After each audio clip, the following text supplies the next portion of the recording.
Go live. She did it. Hello. She made it. All right. Well, we don't know what's going on with Discord audio, but it should be exciting. Okay, I'm listening to you in Mimo Live, or in Discord. I should switch to Mimo. Yeah, me too. Thanks for the reminder. You're much quieter in Mimo. Yeah. But that's fine. So since Al doesn't appear to be here, I guess Jason took up the mantle and is asking for a roll call. Oh, all right. Well, that's good. Shibuya roll call. There you go. Right, Lindsay. Exactly. Lindsay, well done. Shibuya. Pulls that one out. All right. We've got Kevin and Jason and Frank. When did Frank get here? And Lindsay and John and Rose and Rick and Sandy and Michael. And we got any wheels? Yeah. Frank is here. We might have some wheels. We had him. Yes, right. He's here. Definitely here. Is Recovering Phoenix 72 in here? I don't know if that's actually... It's hard to tell. When people sit in the sidebar, it's hard to tell. Yeah, it just shows they're logged into Discord, active in Discord, but not necessarily in our room, in our channel. Right. Which is confusing. It's like if they've ever been here and they're online, that means I should just be able to ping them and go get... Oh, Jill. I got Jill. All right. Oh, well, that's okay, Rose. You're forgiven, but I'm glad you made it this week. You forgot. Well, it's not like it's on a schedule or anything. Really. It's not predictable. I mean, random times. It could be any time. No, she didn't get a permission slip. You know what the rules are, Rose? What did you bring for us to drink tonight? As if I didn't know. Yeah, we all know. You're zoomed out a touch. Alrighty. Let me zoom in some. Show webcam settings. Not a lot, just a little bit. I was zoomed properly before you rebooted. First time, but I rebooted. You need not be embarrassed, Rose. Why is that not changing? Am I in the right camera? Cover it with your finger. Oh, my hair looks... I don't like my bangs right now. Steve won't let me cut my bangs. It's not changing when I'm zooming. No, I don't think you have webcam on. Yeah, I do. There you go. That's a little better.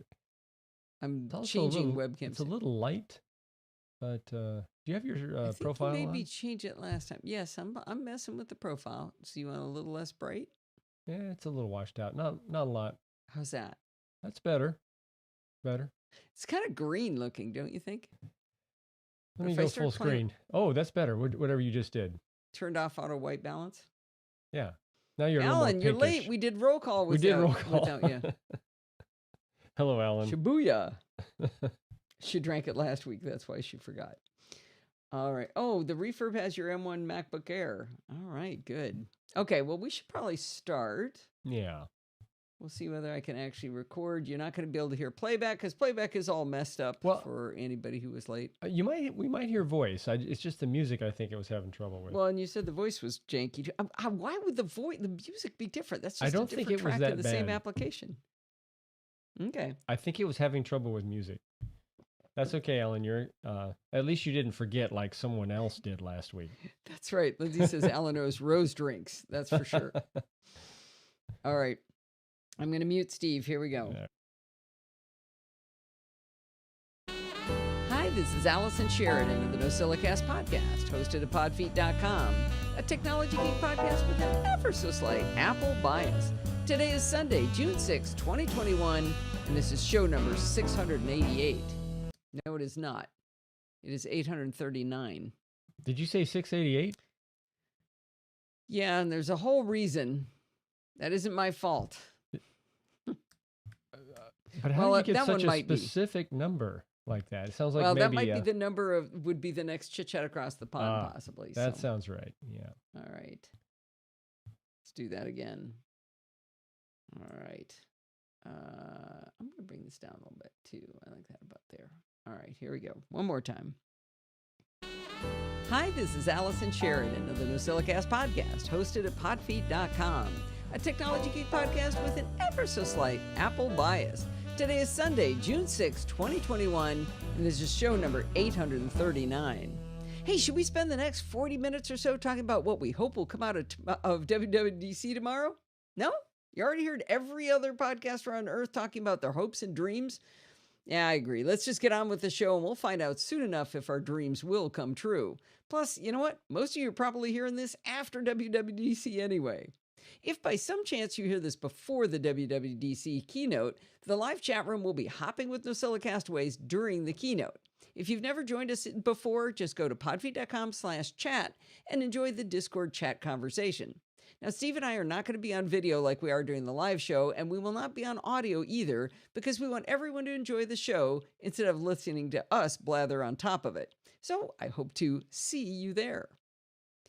Well, I wanted to give you a real quick update on the 12.9-inch iPad Pro. As you may recall, I upgraded from the 2018 to the 2021, and I chose a white Magic Keyboard. Most of you probably thought I was absolutely nuts going with white. I would like to report that the white keyboard is just as perfect as the day I got it 2.5 weeks ago. I carry it everywhere with me, and perhaps I'm a smidge more careful about washing my hands before I use it, and, maybe I check the counter a little more before I set it down, but I've been using the daylights out of this thing. I'm sure it's going to show signs of wear eventually, but other than using a cotton swab to dust between the keys, I've done nothing at all to clean it, and it looks perfect. I also love this new keyboard even more than the original Magic Keyboard. It is such an absolute delight to type on that I choose to write on it over using my 16-inch MacBook Pro just because of the keyboard. I've also started to take and make FaceTime calls on the iPad Pro because of the feature Center Stage that keeps you in the center of the screen. It continues to be just as magical as when we first used it, and it makes it just so much easier to have calls when you also need to get something done. I can walk back and forth in the kitchen, and Steve can join the call, and we stay centered beautifully. I know I described all of this when I first got it, but it's truly magical how well it works. I was afraid it would just be a party trick, which it definitely is, but it's making me choose the iPad for more and more things. All right.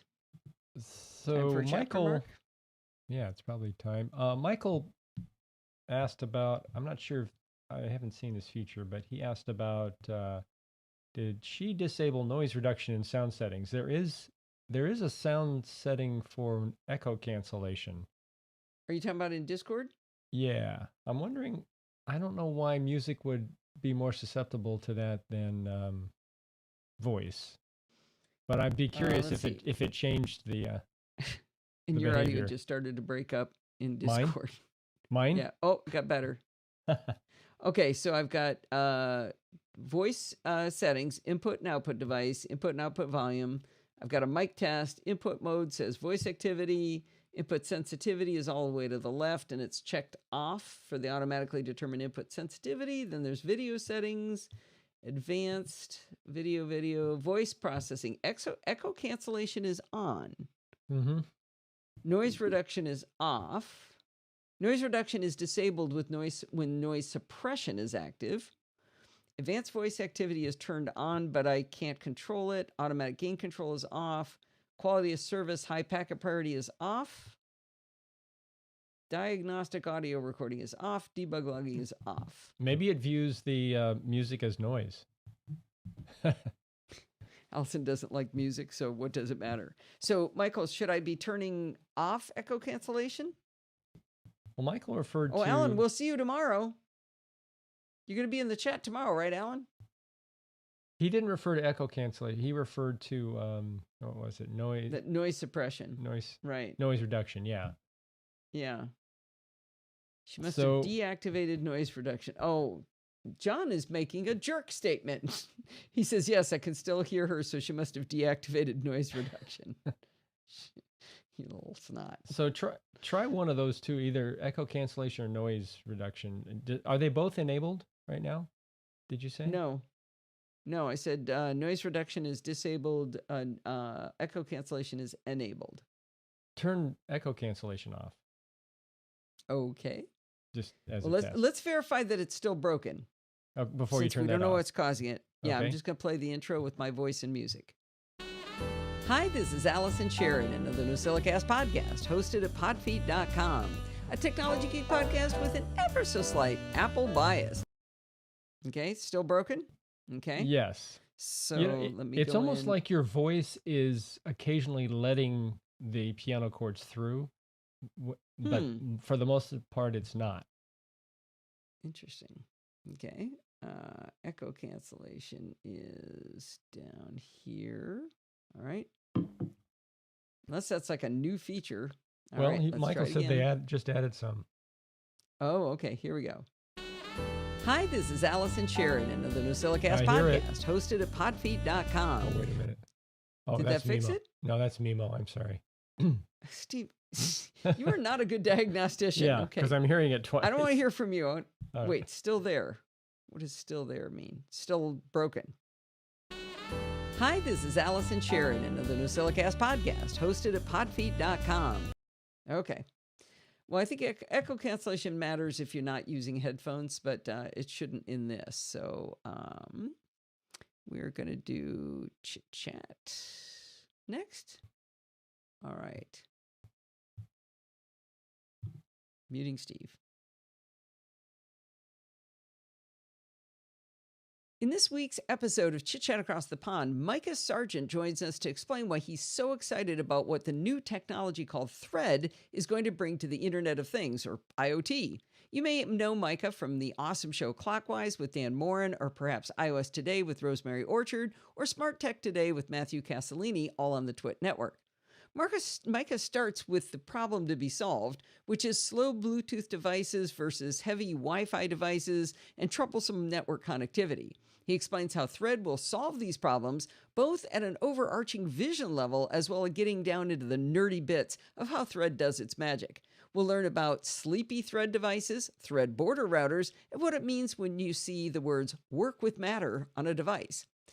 It's a fantastic episode. He did a great job of describing it, and there was an awful lot in there that I didn't know. I didn't know most of what he was telling me, so I'd even done a bunch of research, and I didn't really understand what was really going on here until he told us about it. So please check out Chit Chat Across the Pond Light in your podcatcher of choice. It's episode number 687. You can look for Micah Sargent on what Thread means for the Internet of Things.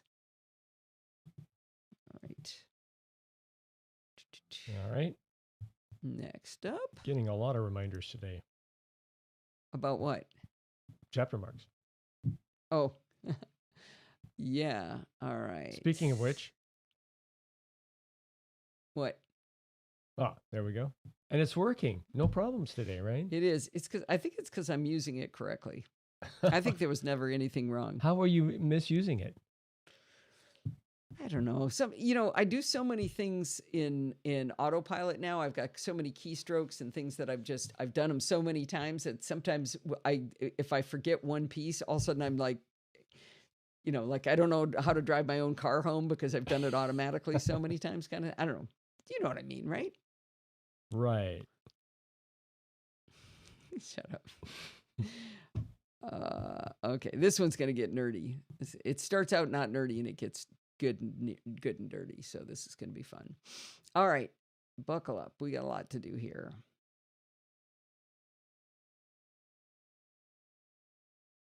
My friend Diane was visiting her granddaughter, and as one does, she was giving tech support to her daughter-in-law. She wanted to bounce ideas off of someone as she was working on a problem, so she brought me in with the phone a friend option. The problem to be solved was one I hadn't actually given much thought to, but which I suspect many people face. Her daughter-in-law had a 256 gigabyte MacBook Air, and as often happens, her photos library would not fit on her internal disk. If you're not entirely familiar with iCloud Photo Library, let me explain what the two options are. You can choose to have full-sized images downloaded to your device, or you can choose optimized images. The optimized images give you thumbnails of every photo in your library, and when you select a thumbnail, it downloads the full-sized image. It also has some other magic sauce that is supposed to keep your most recent and most recently accessed images in full size for quick retrieval. If you've got a good internet connection, it's kind of the best of both worlds. All of your full-sized images are available on demand, but you don't pay for local storage on your device for all of that data. Since Diane's daughter-in-law has only a 256 gigabyte drive in her Mac, she's been running with optimized images with iCloud Photo Library. This works perfectly for her.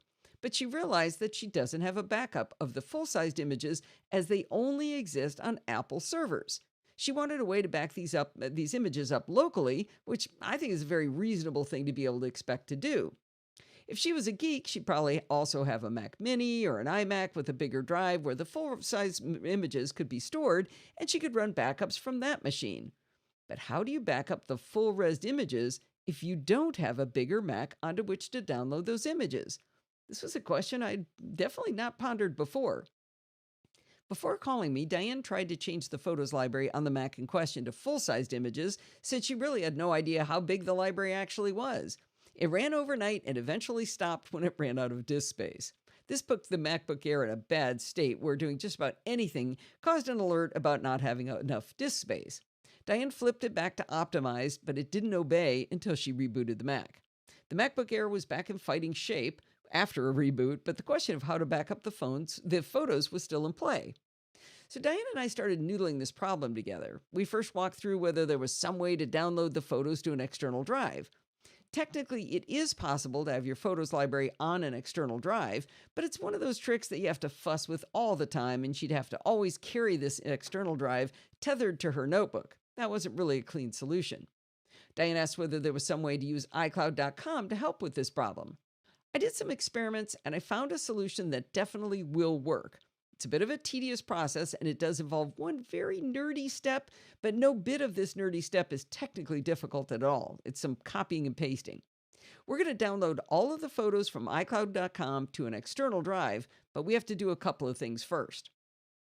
By default, your browser is probably set to put any downloads into your downloads folder. Since our goal is to get these full-sized images onto an external drive, we need the downloads to go to that external drive. I'm going to use Safari as an example of the steps to achieve this, but of course you could use any browser.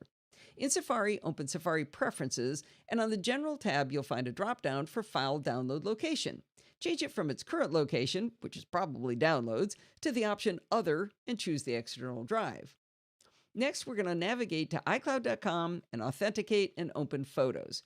We want to make sure all of the photos in the library are available, so on the left sidebar, you have to make sure that Photos is chosen under where it says Library. You don't want it set to Favorites or Hidden or whatever, any other option. You want to make sure it's on Photos under Library.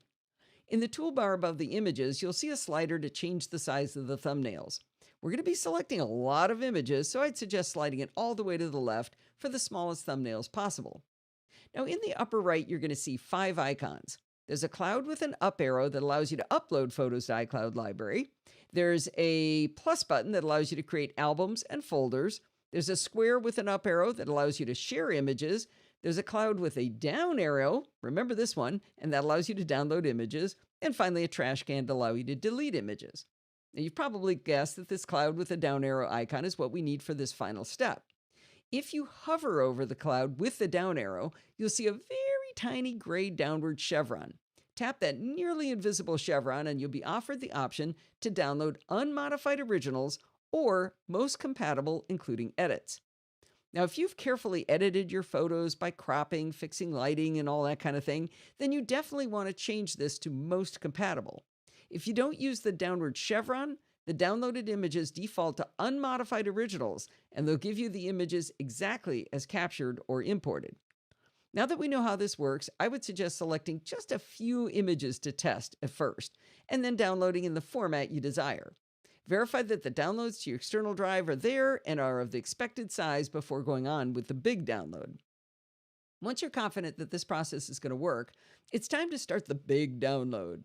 Now, technically, you can use Command A to select all of your photos and then tap that download icon. And if absolutely nothing goes wrong for the entire duration of this work, you'll be golden.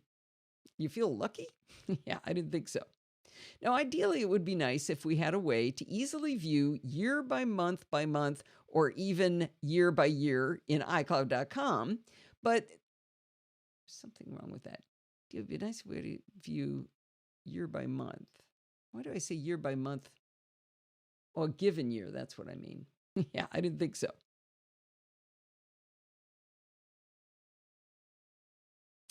I do. I'm going to save. Ideally, it would be nice if we had a way to easily view each year month by month, or even year by year in iCloud.com, but they don't give us that option. You might think you could create smart albums for each year over in the Apple Photos app on your Mac, and then use those to narrow things down in iCloud.com. But guess what? Smart albums don't sync to iCloud.com. Take a look at your phone or your iPad. You'll notice they're not there. The smart albums don't transfer over to your other devices because they're not in iCloud.com. Well, in Apple Photos on your Mac, you could create smart albums by year and then create regular albums by year with, just the name of the year, and then drag and drop the photos from the smart albums to the regular albums. You could create year folders on your external drive as well. This process would really help you have organized photos on this external drive because those real albums, not the smart ones, but the real albums do sync through iCloud.com. Now, if you're as particular as I am, you might even want to make albums by month in this process and put those in the year folders, but that might just be me. If this process sounds tedious to do within Photos, I've got another idea of how to organize your images after you download them, so hold that thought. Actually, you know what? I took that out. Hold that thought. All right, I'm going to take that out because I got rid of that idea. Somebody remind me to upload this when I'm done. If this process...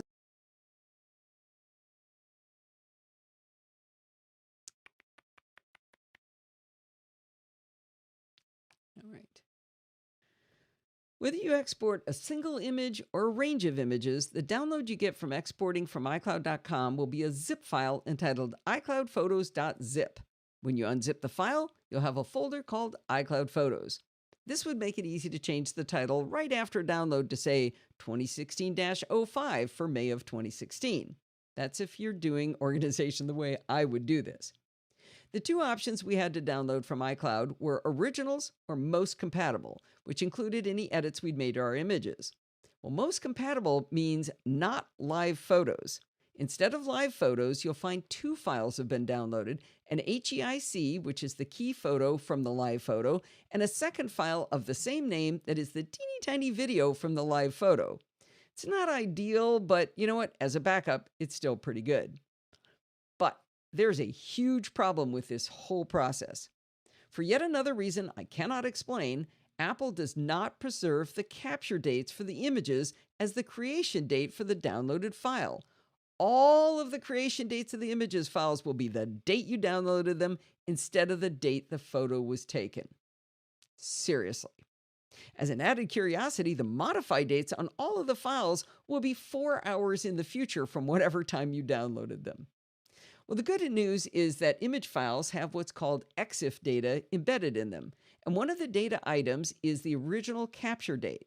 So the image knows when it was taken, it's just that macOS is using the date the image was downloaded as the creation date instead. We need to figure out how to change the file creation date to the image's original capture date from the EXIF data. There's a lot of tools out there with nice graphical user interfaces that'll help you mess around with the EXIF data. Most of them let you change the EXIF data, but some let you extract the data, and some allow doing bulk actions on many files at once. Virtually all of the tools I looked at cost money, and I wasn't willing to buy them all in order to make a recommendation on which ones you should buy.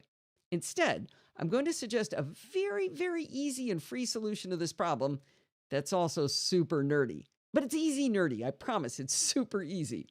We're going to use a free command line tool in the terminal called EXIF tool. We're going to install EXIF tool using a package manager called Homebrew from brew.sh. All you have to do is open the terminal, which is in Applications Utilities, copy and paste the command I put in the show notes to install Homebrew. Now, if you don't want to copy and paste from me, you could go to brew.sh, and that's all they've got on the homepage there too, is this same command. So you're gonna copy and paste this long command. It says /bin/bash -c $curl. I don't even know what it all means, but it definitely does install Homebrew. Now, after you do this, you may see a lot of glop go by on screen, and unless you see giant warnings that everything went wrong, you can safely ignore all this glop. So far, it sounds nerdy, but after you've just installed this software called Homebrew by copying and pasting this into the terminal. Next, you're going to install EXIF tool. And the joy of Homebrew is that in install tools, you simply type brew space install in the terminal, following it by the name of the tool you want to install. So for us, we're going to type brew space install EXIF tool. Again, you may see glop on screen, but don't worry your pretty little head about it. Believe it or not, we're ready to start changing the dates of the image files to match the capture date stored in the EXIF data in the image. Thanks to a contributor to the exiftool.org forums named Stargeek, the very simple command to make this work is one single line. I'm also not going to repeat this one to you, but it's actually a little bit human readable. But what I want you to do is copy and paste this line into the terminal. I gave it a little bit more detail than what he wrote. At the end of this command, it says /path to files, but typing that path to files is really annoying, especially if your folder names have spaces in them, because you have to escape out the spaces with backslashes and put the path in quotes. It's really, really annoying. I never do it because there's an easier way than typing out the path to files. You copy and paste into the terminal the first part of the command that I put up there and add a space to the end of the command, but don't hit enter just yet. Open a Finder window to the folder containing your downloaded images. At the top of that window, you should see the name of the folder created by opening the zip file from iCloud.com. If you haven't changed it, the name of that folder is going to be iCloud Photos. If you hover over the folder title in the toolbar of the Finder window for a second, or click on the name if you're impatient like I am, a little icon of a folder will be revealed. This icon is called the proxy icon, and it identifies the path to the folder. So we need the path to the folder in the terminal. When you can see the proxy icon, all you do is drag it to your terminal window, and it's going to pop the full path into that command we just typed. Dagnabbit. I just found another thing I was supposed to take out. Don't add a space. Where'd it go? Hang on.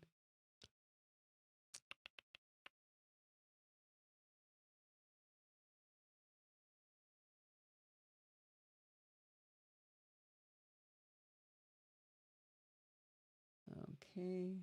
Did I say anything? All you do is drag it to your terminal window, and it's going to pop the full path into that command we just typed.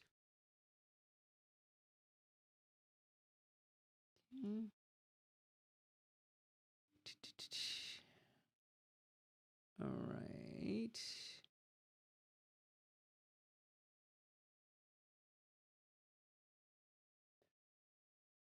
I pasted my entire command into the show notes so you can see it with this long, annoying path to the files, but it was all automatically entered by me dragging that proxy icon.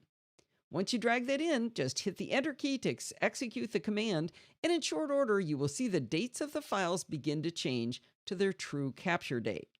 Now keep in mind that some of the images don't have the capture date available. For example, screen captures don't know their capture date, and obviously any images you've scanned in don't know their original capture date unless you've added that manually.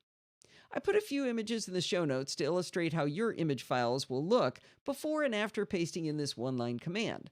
The first two files are still showing today's date because they were both screenshots, but the rest of the files have the correct date and time.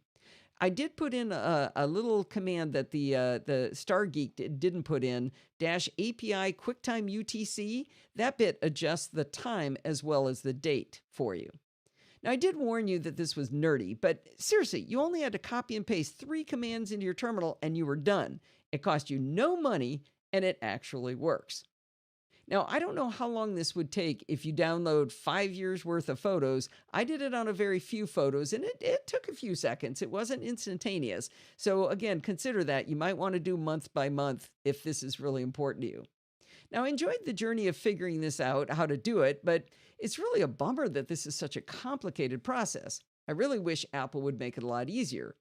Part of me was truly hoping I missed something really obvious and one of you would write into me and say, well, actually, Allison, and give us a far easier solution. Well, after I wrote it up, I did get a well, actually, Allison from Teddy in the comments section of the blog post. He pointed out that you can download all of your photos from appleid.apple.com, and I put a link in the show notes on exactly how to get to it. He wondered whether perhaps this method of downloading the images might correctly put the capture date as the file creation date. I took a look at the process, and in the last step, Apple explains that they'll be sending you chunks of a specific size you get to choose. You can choose 1 gigabyte, 2 gigabyte, 5 gigabyte, 10 gigabyte, or 25 gigabytes. I considered pushing the button, but my photos library is 774 gigabytes, and I didn't think I'd live long enough to see that download come in. I wondered if it might send me a chunk at a time, but instead of testing this idea, I reached out in Slack and asked if someone with a much smaller library might try it for me. Both Nuclear John and Mac Lurker said they had small libraries and they'd give it a try. Instead of Apple downloading a chunk at a time to them, though, Apple said they'd prepare the data, but it would take up to 7 days to prepare. Mac Lurker's library is only 2.5 gigabytes, but she got the same message as Nuclear John. Now, luckily, it didn't take 7 days, but it did take 3 days for Mac Lurker's data to arrive. Sadly, when she opened the zip file, all of the file creation dates were today's date, just like with the download from iCloud.com, and they even had the modified date 4 hours in the future, just like with iCloud.com downloads. Now, she did get one more interesting bit in the zip file. They shipped her a CSV file that contained all of the image names and the import date of each file. I have no idea why you'd want or need to know the date an image was imported, but they give it to you anyway. So if you have a large photo library, downloading from appleid.apple.com might be an easier way because you can just push the button and wait for Apple to send it to you instead of trying to do a select all and downloading in real time. If you're an organized person like me, I still think doing a year or even smaller chunks using smart albums dragged into real albums from photos is a better way to go. I really want to thank Mac Lurker and Nuclear John for checking into this, and especially Teddy for discovering this new idea in the first place. So how did you end up doing it with Diane? She didn't ever do it. She chickened out. Oh, really? After all that, okay. Yep. She decided her MacBook Pro MacBook Air needs to be replaced, and so, but it's got a 1 terabyte drive. So when this finishes, or when she gets her new one, she's going to take the other one to her daughter-in-law and let her daughter-in-law use it just to download photos. Okay. All right. Isn't that a bummer? Yeah. Well, I managed to milk that one for a long time. That's good. Yeah. I was a little worried the show was going to be too short. You wanted us to remind you to re-upload the changes you made? Yes. Oh, crud. Why is that a crud? I saved it first. Because I closed it. You didn't know if you saved it. Okay. Let me make sure that second change was done. Yes, good. Okay, send a blog. Still published. Good. I had added an asterisk to the command thinking I needed it at one point when it wasn't working. Of course. bin/bash. Oh, that's nice, John. You should post that in PBS in Slack. That would be a crowd pleaser for sure. All right, what's up next? Oh, I'm going to read another long one. Yeah, I think the live show itself will be on time. You may have a short podcast, but yeah, it's starting to look. You have 3 fairly long blog posts. Yeah, and a tiny tip. And a tiny tip. All right. Shoot, chapter mark. That Somebody would be should nice. have reminded me. Yeah, I wonder. If somebody had just sent me. It fills something. my entire Discord screen.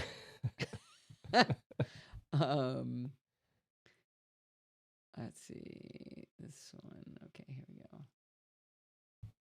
Why do I need a password manager if I have iCloud keychain? I was going to add something to this. Well, I'm going to have to wing it at the end. We'll see. See if I remember. Okay. There. Okay.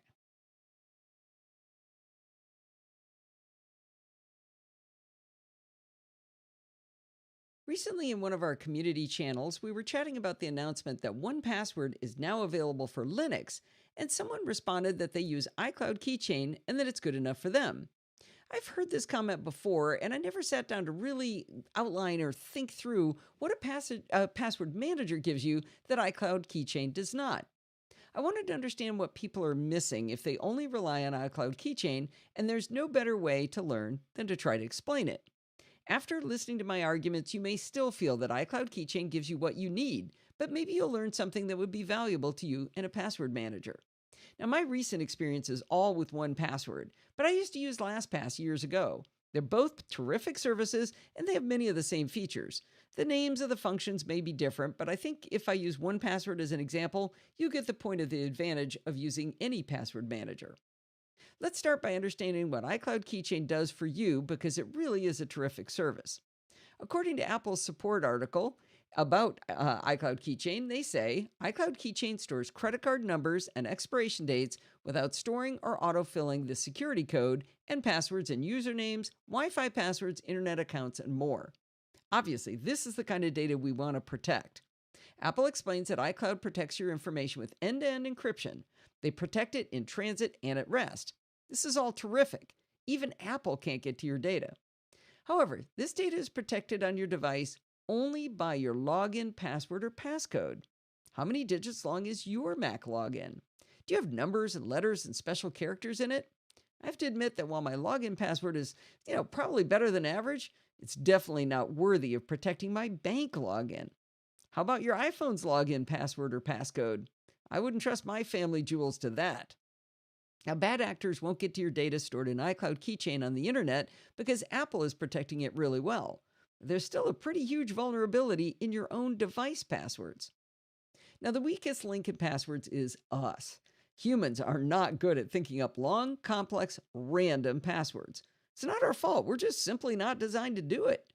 The non-complex passwords we think up are naturally repeated across websites because it's just too hard to do anything else.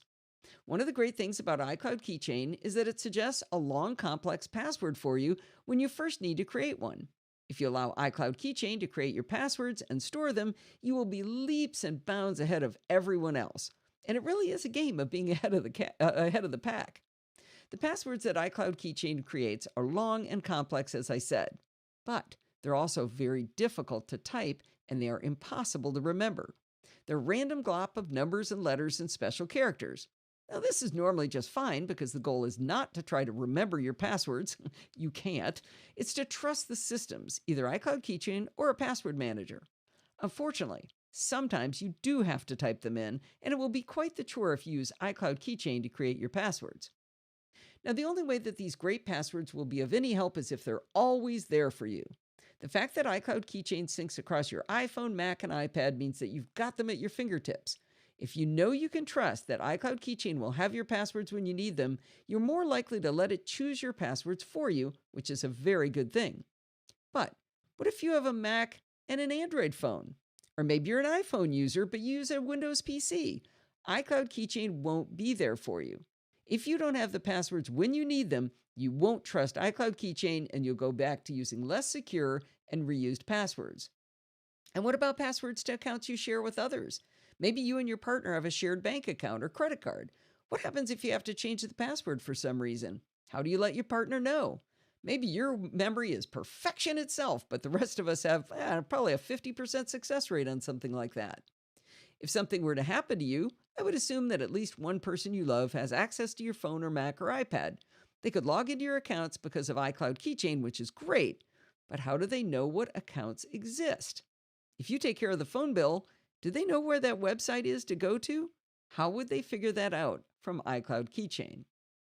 Let's switch gears and compare iCloud Keychain to using a password manager. Like iCloud Keychain, 1Password information is encrypted in transit and at rest with AES 256-bit encryption. If you lose your 1Password login, they simply cannot retrieve it for you. Seriously, can't get it. You lose it, you're out. So let's go through some of the features and advantages you get with 1Password. I explained that iCloud Keychain protects your passwords with your Mac or iPhone's login, and it's highly likely that you have fairly simple passwords on both. With the password manager, you create one wicked long password with numbers and letters and uppercase and lowercase and special characters and a goat in the middle of it. You make it this complex because it is literally the key to the kingdom.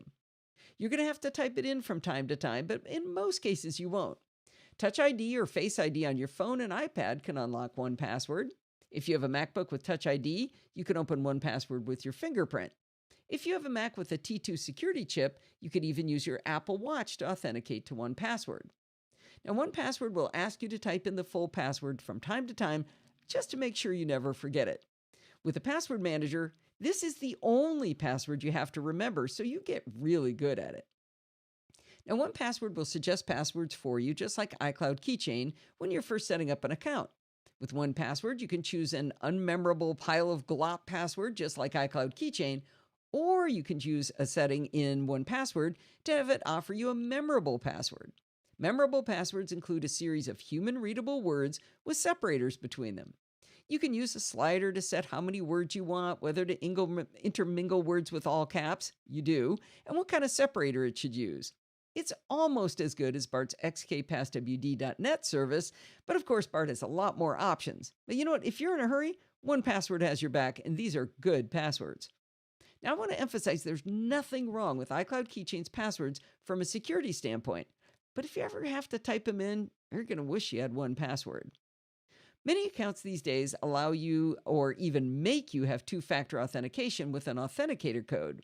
They often refer to it as Google Authenticator on websites, but you can create these same authenticator codes with 1Password.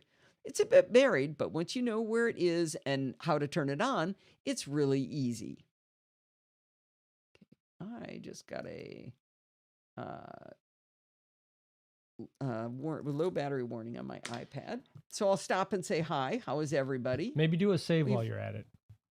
Yeah, I think I should. Yeah, I'm way behind. 106 messages.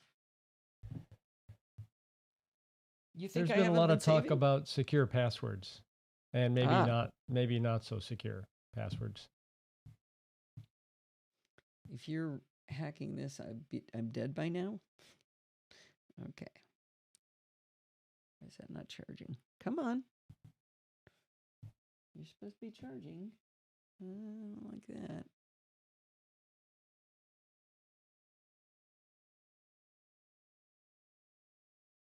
Huh.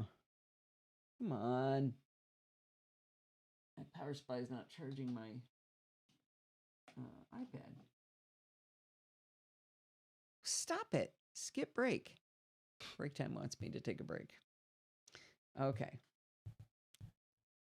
Be great if you could use emoji. I wonder if you can use emojis in passwords. No, I don't think so.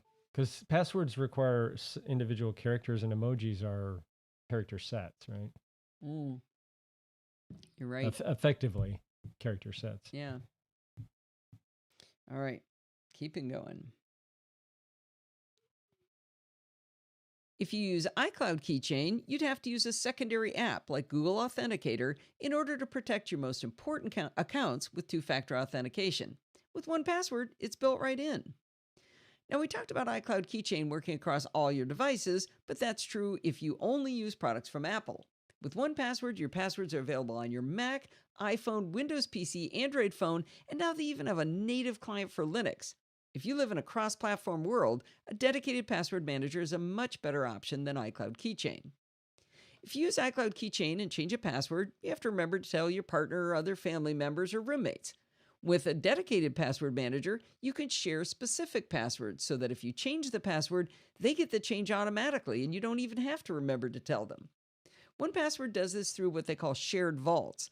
Steve and I have our own private vaults because I don't need access to his Apple ID and he doesn't need to log into my podfeed.com admin account. But we share credit cards and bank accounts and even more critical things like our Netflix password. Those all go in a shared vault. If for some reason I need to change a password on a shared account, I don't have to remember to tell him. In the most recent versions of 1Password, they've made it super easy to move items in and out of shared vaults. You simply drag and drop between them. The last time I used LastPass, they allowed you to share logins one by one, which in some cases has an advantage over the vault concept. Now remember, we can have two-factor authentication with 1Password.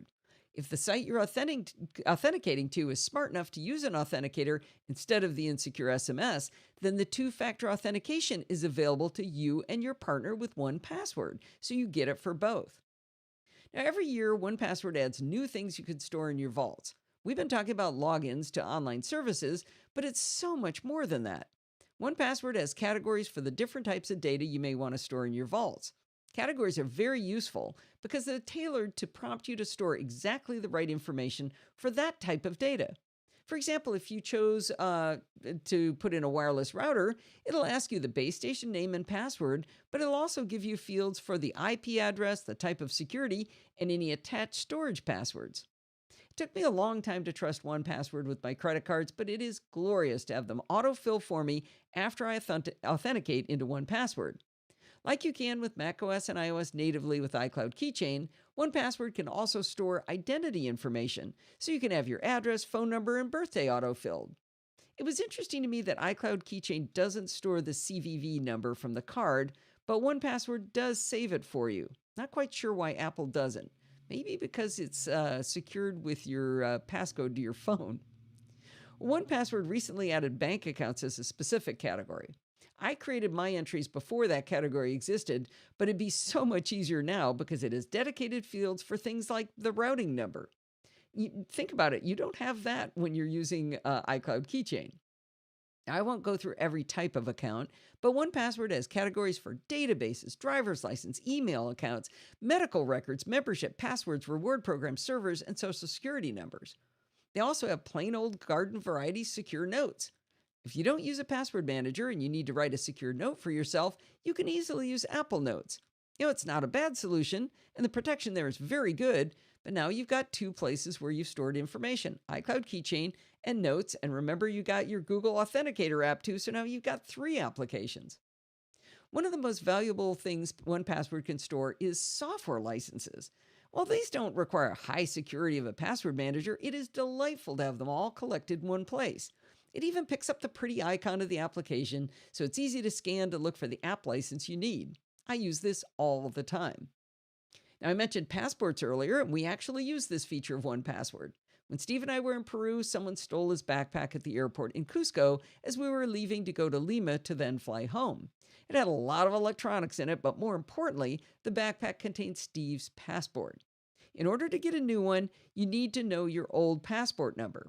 We had scanned in our passports to 1Password years before, so we were able to not only give them the number to the passport office, we were able to make a printout of it. I'm not sure it made a big difference, but it seemed to help smooth out the process. Now, all of us have the goal of having accounts that are impenetrable. The threats to our accounts can come from so many different places that I count on 1Password to watch for them for me. They tell you if you've used a weak password, and especially if you've reused a password.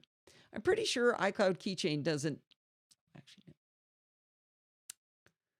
I'm going to save and zoom in.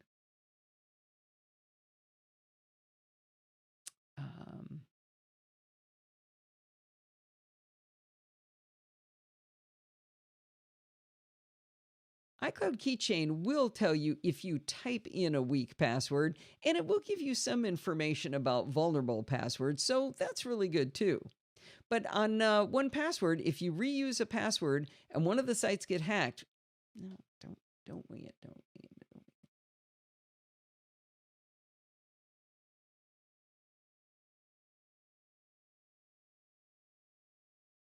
Knowing with 1Password that you have a reused password is really important because if one of the sites gets hacked, your other site is just easy pickings for the hackers. I think that the reuse password section in 1Password could be improved, not because it won't show me where I've duplicated a password, but because it shows me duplicates that I can't do anything about. There are at least a dozen services and websites that have 2 ways for me to get into them, so I have 2 entries with the same username and password combination. I guess it's better that they don't miss any, but I'd sure like to be able to see a clean bill of health someday. You've got your appleid.apple.com password, but you've got your iCloud.com password. Those are the same. So it tells you, oh, you've duplicated that, and it gives you a big, red mark. You're a bad person because you did it wrong, but you can't fix that. That's just always going to be true. Well, they also have a section for vulnerable passwords. They take the hash of your password, which is where they run your password through the algorithm that disguises it, and then they compare the disguised version to an online database of security exploits provided by haveibeenpwned.com. Now, I want to emphasize that your plain text password is never exposed through this process, but if your hash password is in this database, then it means the bad guys can recognize your hash password when they attack other sites. You really, truly do not want to use a password that's in this database. The vulnerable password check is another service you get with 1Password, and I think iCloud.com or iCloud Keychain may provide that service. I'm not 100% certain, but I think it does. By the way, you can always check every password of yours one by one at haveibeenpwned.com, but that'd be pretty tedious. 1Password will also reveal to you if any of the websites for which you have a login have been compromised since you last changed your password. It then prompts you to log into the site and create a new one. A recent addition in the last few years is that 1Password will show any logins you've stored that point to unsecured websites. If you've been at this for a long time, it's highly likely you've stored a lot of logins using the HTTP version of the web service. With 1Password, you can ask it to check all of your insecure sites to see if HTTPS is available. I've been fixing these as I use them, but I really should spend some quality time fixing them all. Another cool feature of 1Password is that it'll tell you in a bright red banner if two-factor authentication is available for the site you're looking at, but you haven't yet set it up. I tend to fix these as I go too, but I should buckle down and do them all. Now, notification of the availability of the option for two-factor authentication is yet another thing iCloud Keychain does not give you. Now, as the nerds in residence in your family, most of us are also in charge of keeping our family members safe on the internet. I'm sure your partner has very fine qualities, but, maybe taking security seriously is not their top priority. With 1Password for families, you can help manage the passwords of your family members. You can even reset their 1Password if they ever forget it, which could be really handy. The bottom line is that iCloud Keychain is a great service, and I think it's helped many people to become much more secure in their digital life. But it's pretty obvious that 1Password and other password managers offer a lot more than iCloud Keychain does to keep you safe online. I highly recommend you go check out 1Password at onepassword.com. It's $3 per month for individuals and only $5 per month for families. If I had to narrow down my subscriptions to just one, the last one standing would probably be 1Password. That or, maybe Text Expander. Woo. Here we go. That was long. Yeah. Why did I but think a good this one. would be That's a very good this post. was going to be a short show? I don't know. In fact, you're running late. I'm running late? Well, you still got another decent-sized blog post here, right? Yeah, I do. I may skip that tiny tip. Okay. Let me check.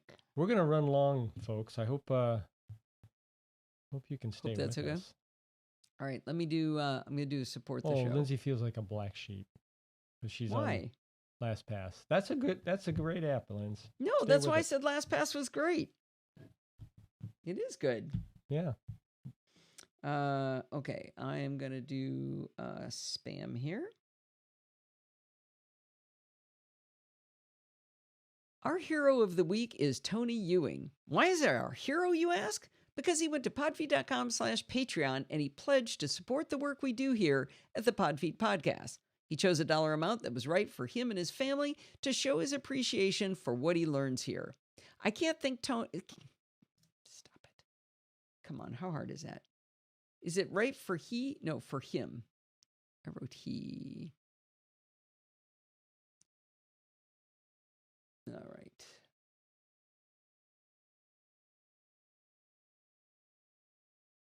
Thanks for your support. Nice.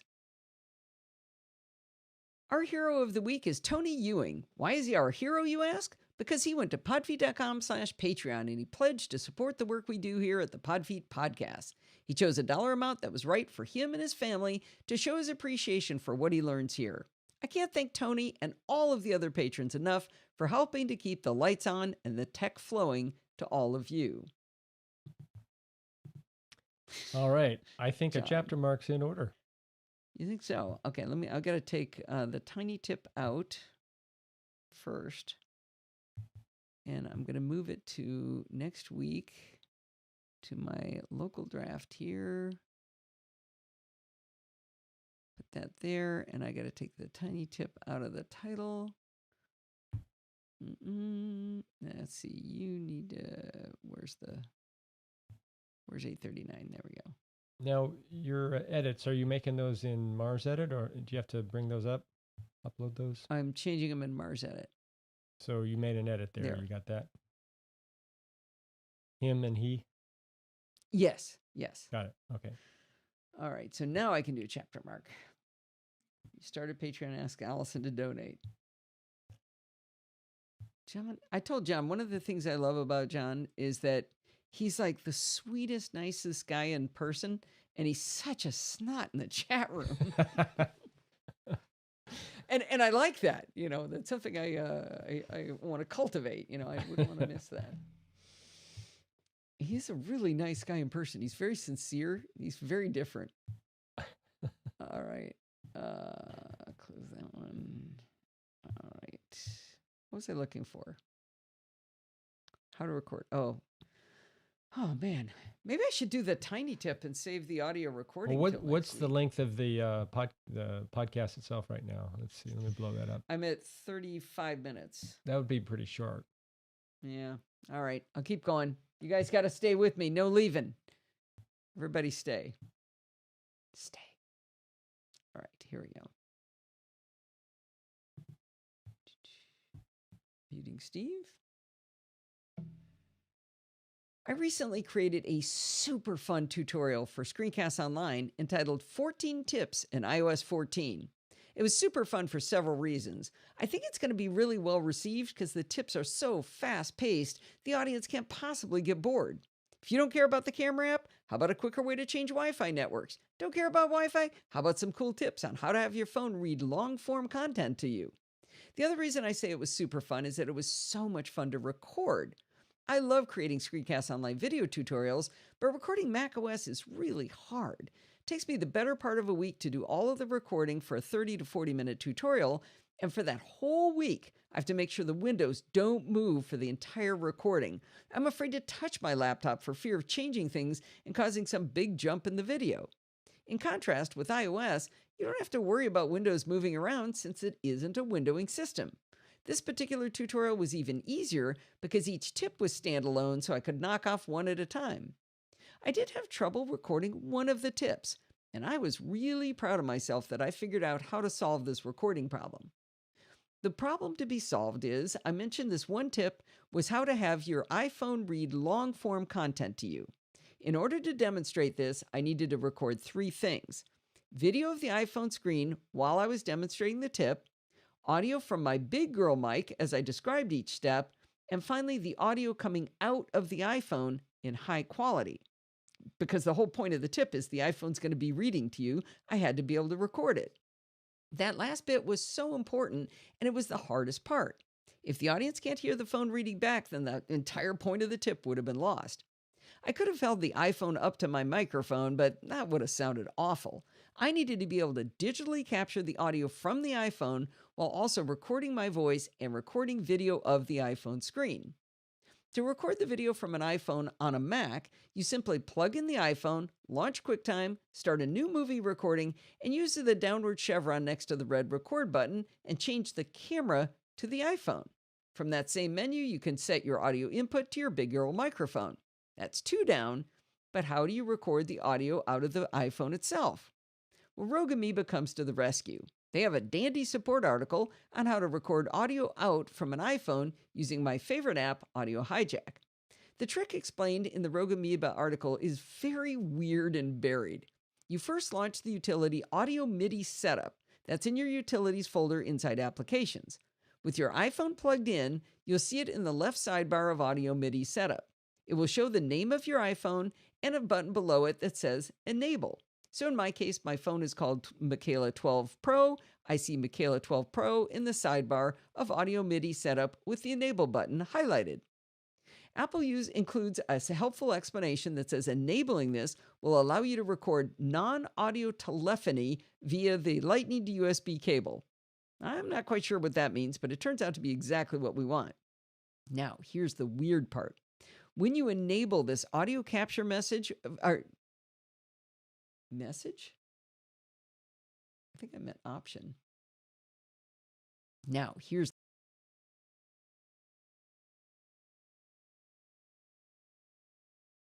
option Z? No, escape. There we go. Now, here's the really weird part. When you enable this audio capture feature from your named iPhone, so Michaela 12 Pro, you'll see a second audio device appear called simply iPhone.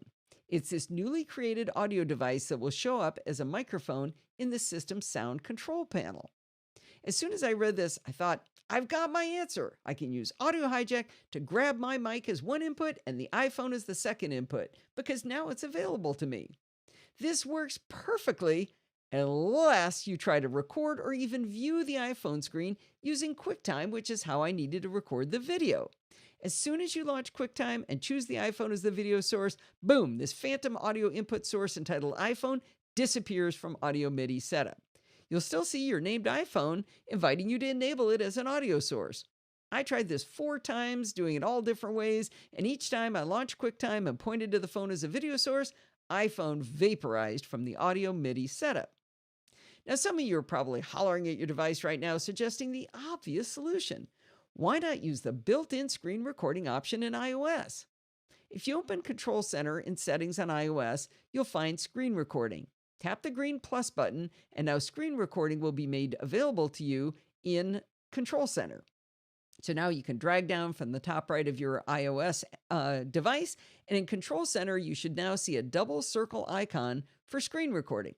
When you select screen recording, if you hold down on the record button, you'll be given the option to also record audio. So if you just tap it, it just does video. You have to hold to get to record audio. It'll capture any sound coming into the phone's microphone, which in this case will be my voice as I talk through the steps, and it records the iPhone system sounds. To recap, with my first solution using QuickTime, I can record my mic's audio and video from the iPhone, but I can't record the phone's audio. With the second solution, I can record the iPhone screen and a cruddy version of my voice from the iPhone's microphone, but I can also get the iPhone's audio. It seemed I couldn't have good audio from my mic and good audio from the iPhone with one solution. The solution I came up with was to use half of each tip and stitch them together. The tip from Rogue Amoeba on how to enable the iPhone as an audio source works as long as I don't use QuickTime to record the screen of the phone. I enabled the iPhone in Audio MIDI setup and then used the iPhone as an audio input within the audio hijack session. I added my big girl mic as a second audio input source. Now, I'm going to want these two audio sources to be on different channels so I can mess with them separately in my final video. In Audio Hijack, you can use an effect called channels to double the audio on one channel and kill it on the opposite channel. So I did that to my two audio input sources, which gave me the iPhone audio out of, I think it was my left channel, and my voice on my right channel. I started a recording in Audio Hijack. Then I started the screen recording natively on the iPhone. I walked through the tutorial while describing each step. I stopped the phone recording and then the Audio Hijack recording. So now I've got two files, a stereo audio recording of my mic and the iPhone's audio on separate channels, and a video recording with the audio of my voice from the iPhone's mic and the iPhone's audio. I then transferred the screen recording from my iPhone to the Mac. Now, this sounds trivial, but it wasn't. You'd think I could just airdrop it to the Mac, but I couldn't because I use a spare iPhone that's logged into a dummy Screencast Online iCloud account. Normally, I also do my video recordings from an account on the Mac that's logged into that Screencast Online iCloud account, but since I wasn't bothering to record the screen of the Mac, I hadn't bothered logging into that separate account. Since AirDrop requires both devices to be on the same iCloud account, I was stuck. I ended up sharing the video from the iPhone to Dropbox, logged into Dropbox on my Mac, and pulled in the video. I'm so late, my notifications are starting to go off because I had it on for an hour. And let me disable that, make sure that, oh, that one's probably still okay. All right, I might save. I'm so afraid of Allison and Steve's recording process. Yeah, this is kind of nuts, isn't it? This is so fun. This is for a 3-minute video, by the way. All right, here we go. I pulled the video from the iPhone into my video screencasting software, ScreenFlow, from Telestream. If you right-click on a video track that is embedded audio, you can choose to detach the audio onto its own track. This enabled me to separate that cruddy audio of my voice. I would eventually be deleting it, but not just yet. Next, I dragged in the stereo recording I'd made with Audio Hijack with the left and right channels from my mic and the iPhone's audio. Another audio trick in ScreenFlow is that you can right-click on a stereo audio track and separate the two channels. This could come in handy if I, say, talked over the phone and I wanted to mute her voice or mine. Now, there's a new problem of how to sync up the audio-only recording from Audio Hijack with the video recording. And that's where the cruddy recording of my voice from the iPhone's internal mic comes into play. I was able to easily line up the recording from my big girl mic with the iPhone's recording and then delete the iPhone recording of my voice. Now I had 2 audio tracks, my good mic, and the audio out of the iPhone, and both are lined up with the video made with the screen recording on the iPhone. I felt like I had made fire. Now, there was one more thing to fix before declaring victory. Have you ever noticed that in every presentation of iOS, it shows the time as 9:41 a.m.? Well, 9:41 a.m. happens to be the exact time that Steve Jobs started his introduction of the original iPhone. Making all iOS recordings show at 9:41 a.m. is a little software trick that Apple does under the hood. If you record your iPhone screen using QuickTime, your recordings will always show the recording as 9:41 a.m. But if you use the screen recording feature built into iOS, it does not change the time to 9:41 a.m. That seems like a complete oversight to me. I should write to them about that. Well, in any case, this one tip about allowing the iPhone to read the screen to you was going to be part of this whole series of other tips, and it would be the only tip that didn't take place at 9:41 a.m. We simply can't have that kind of discontinuity. I went to another tip where the top of the window was the same color. I took a screenshot of the 9:41 a.m. time in ScreenFlow, and then I added it as a video track above the rest of the video on this tip I just recorded. I resized it and blended it into this tip, and you would never know it was recorded using a completely different method. I did all of this work to record a 3-minute video clip. Now do you see why it's so much work to make Screencast Online tutorials? I love every minute of it, and the discovery on this one made it ever so much more fun. One more thing, you really should sign up for the free trial of Screencast Online to see the 14 tips and iOS 14 tutorial, because it's really awesome. All right. Okay, bring it home. What are you at here? You're 45. At like 45 minutes. Okay. Perfect. Good. Bringing it home. And Thanks for staying with me, guys. 6:06. I know, I'm working. All right. I got to bring the ending in. It really bothers Alan that I'm not changing the ending yet. Here we go. Well, with that, that's going to wind us up for this week. Don't forget to send in your dumb questions, everything is fiddly recordings, comments, and suggestions by emailing me at allison@podfeet.com. And you can follow me on Twitter at podfeet. Remember, everything good starts with podfeet.com. You can go to Patreon at podfeet.com/Patreon or PayPal, podfeet.com/PayPal. Want to join the community? Podfeet.com/Facebook or podfeet.com/Slack. We have both, so everybody's happy. And if you want to join in the fun of the live show, head on over to podfeet.com/live on Sunday nights at 5 p.m. Pacific time and join the friendly and enthusiastic NosillaCastaways. Thanks for listening and stay subscribed. And that's a wrap. It is a wrap. Wait, we need outro music. Let's get that outro in. There we go. Let me listen to it. You won't be able to hear it. NosillaCastaways. Thanks for listening and stay subscribed. Put your seats in the upright position. We're done. Oh, chapter count. I only see 4. Yep. It was 5 and we take off 1, so you got 4. Wow. 4 that's it. Really? Yeah. Huh. Yep. All right. If that's what you say. The difference is that you read them all. You didn't have any recordings. Yeah, that's why I'm so tired. Yeah. Okay. Very good. All right. Well, we should let class go. I should wave goodbye to Rose, blow her a kiss, and say goodbye to everybody. Thank you for coming. Boy, I got a lot to read. 106 new messages. Yeah. Bye, Lens. All right. Hopefully we'll see everybody tomorrow. Good luck. Hope your dream